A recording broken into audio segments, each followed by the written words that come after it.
Buenos días, doctora Lorena Funes. Buenos días, compañeros.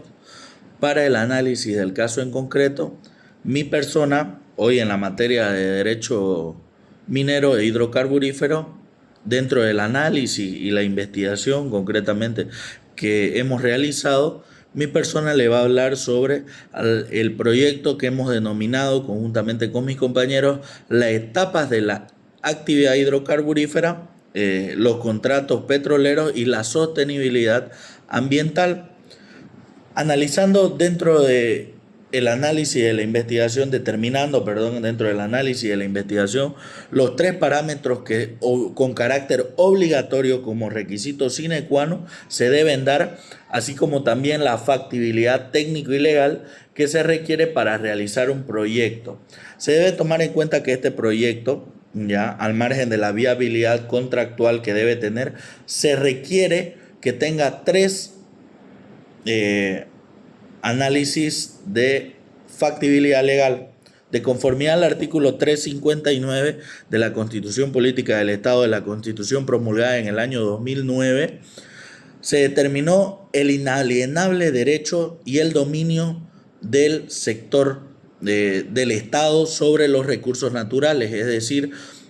es inalienable, es irrenunciable y todo acto contrario al derecho que se tiene sobre los recursos naturales se determina conforme al Código de Procedimiento Penal traición a la patria. Se debe considerar que dentro de esos aspectos se tiene igual el, el bloque de constitucionalidad, la ley 1333 que también establece los parámetros de sostenibilidad ambiental.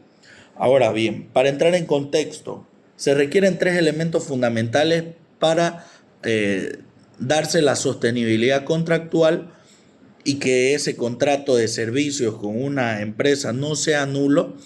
Son, en este caso, el dominio y la inalienable en boca de pozo por parte del Estado para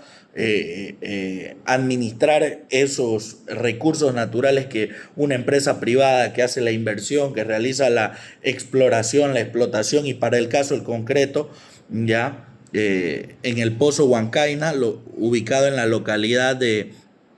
Valle Grande y Santa Cruz de la Sierra, un pozo Huancaina con una extensión de 4.700 metros cuadrados, se determina que existen los tres elementos fundamentales que requiere la Constitución Política del Estado para darse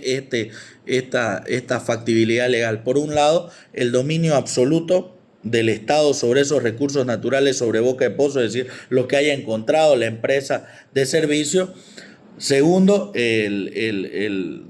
aspecto medioambiental, el resguardo que establece la Constitución y que igual de conformidad al 410 tienen igual jerarquía, no solamente el dominio, por un lado el dominio del Estado sobre esos recursos naturales. Segundo, se debe tener la consulta previa a las TIOC, a las tierras, a los indígenas originarios campesinos, es con carácter obligatorio, es un requisito sine qua non que los indígenas de tierras bajas, indígenas de tierras altas, estos puedan ser consultados previamente con el proyecto y el aspecto y el tercer elemento, como ya les mencioné primeramente, el dominio del Estado sobre los recursos que vayan a darse. Segundo, la consulta previa. Y tercero, eh, el estudio de factibilidad técnico y ambiental que determine de que esto no generará un daño medioambiental ni en el corto, ni en el mediano, ni en el largo plazo. Entonces, dentro de este proyecto que nosotros vemos sostenible en el tiempo, ¿ya? Se debe tener en cuenta que dentro de estas etapas es un requisito fundamental que no se transgreda ninguno de esos elementos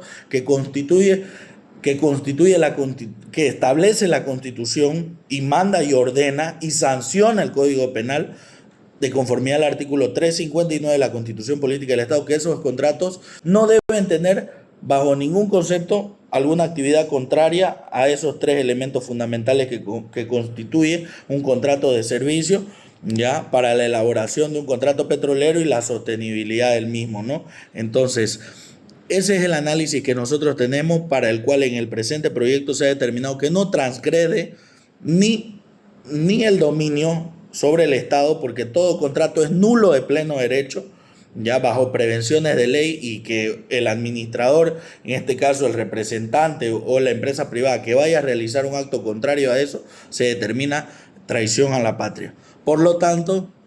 analizando esos tres aspectos fundamentales que debe contar un contrato ya para la exploración y explotación de recursos minerales en Bolivia, se tiene que son requisitos sine qua non y deben cumplirse de manera estricta y por ordenamiento jurídico boliviano, asimismo en la Constitución, la Ley 1333 medioambiental y otras normativas que regulan el aspecto medioambiental. En ese entendido, es mi persona que ha dado el análisis amplio y concreto sobre las etapas, los elementos que debe tener y debe contar un contrato para obtener no solo la factibilidad legal en cuanto a los artículos y la factibilidad técnica en cuanto al resguardo del medio ambiente para realizar en un proyecto hidrocarburífero, contratos petroleros y sostenibilidad ambiental. Debe contar con eso. Esos tres elementos. Eso sería. Gracias.